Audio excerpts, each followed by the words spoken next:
wabarakatuh. Halo teman-teman semua, hari ini aku mau sharing materi yang menarik sekaligus penting, yaitu mengenai sejarah dan perkembangan cadar, hijab, dan burqa. Materi ini kami susun untuk memenuhi tugas mata kuliah isu-isu kontemporer. Semoga bisa membuka wawasan kita semua, khususnya bagi para muslimah. Nah, kita mulai dari yang pertama dulu ya. Yang pertama, apa itu hijab? Hijab adalah pakaian yang dikenakan oleh wanita muslimah untuk menutupi auratnya. Tetapi hijab bukan sekedar kain penutup kepala loh.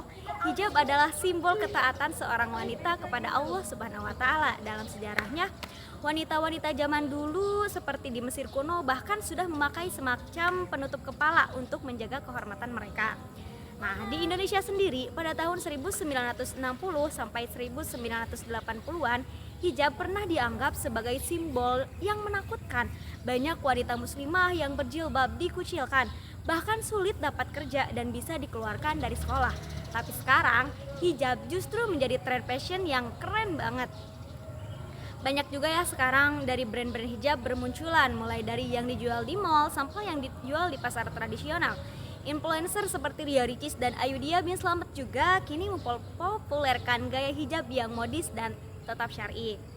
Nah, lalu bagaimana dengan cadar dan burqa? Nah, cadar itu adalah kain penutup wajah yang hanya memperlihatkan mata saja.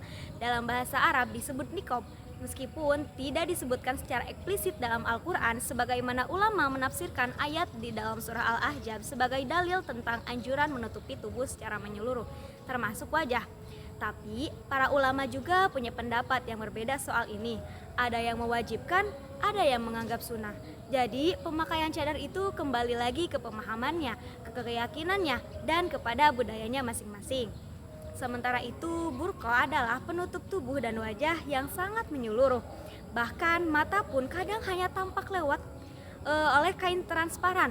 Burqa lebih populer di wilayah seperti Afghanistan dan Pakistan. Sama seperti cadar, burqa juga dipakai untuk menjaga kehormatan sebagai bentuk perlindungan fisik, misalnya dari panasnya matahari. Nah, lalu sejarahnya gimana sih?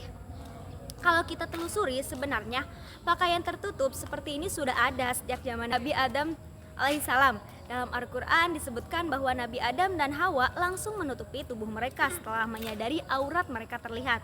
Jadi menutup aurat itu adalah bagian dari fitrah manusia, bukan semata tradisi Arab. Bahkan sebelum Islam datang, masyarakat di Mesopotamia, Yunani hingga India sudah mengenal kerudung dan pakaian penutup. Tapi kemudian Islam menyempurnakan tujuan berpakaian itu, yaitu untuk menjaga kehormatan dan kesopanan. Lalu apa perbedaan antara cadar, jilbab, dan burqa? Cadar sendiri menutupi wajah dan hanya memperlihatkan mata. Namun jilbab adalah pakaian longgar yang menutupi seluruh tubuh kecuali wajah dan telapak tangan.